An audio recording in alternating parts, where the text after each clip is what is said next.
지금 이 시각 손준성 검사가 공수처에서 조사를 받고 있습니다. 고발 사주 의혹을 공수처가 맡게 된 뒤 손 검사는 이런저런 이유를 대며 출석하지 않았습니다. 결국 구속영장 청구와 기각을 거치며 첫 조사에 50여일이 걸렸습니다.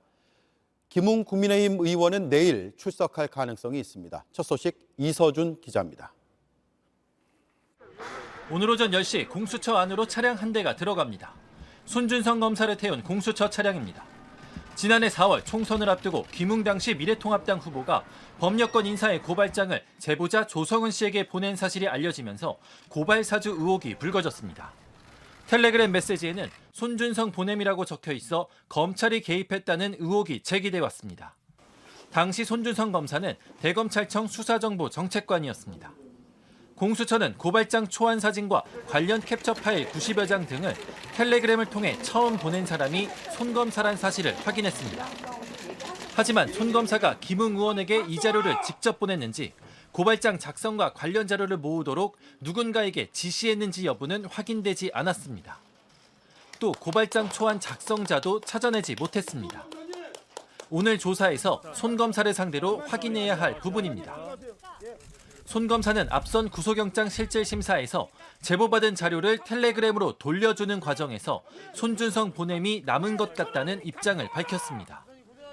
고발장 작성과 전달에 대해선 전혀 관여한 바가 없다는 입장입니다.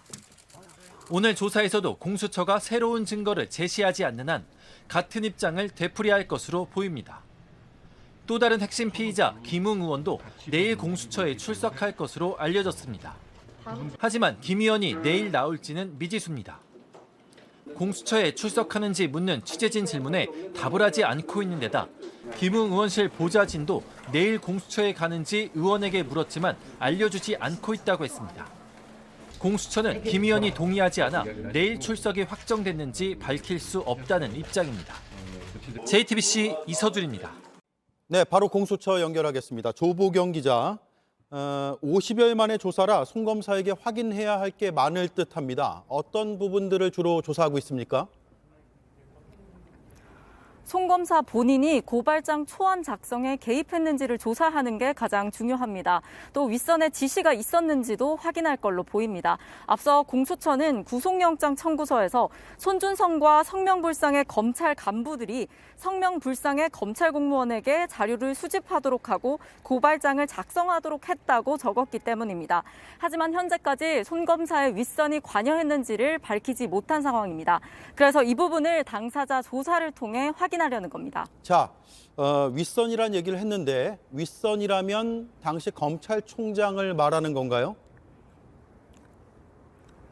현재 이 사건 피의자로 윤석열 전 검찰총장과 한동훈 검사장이 입건되어 있습니다.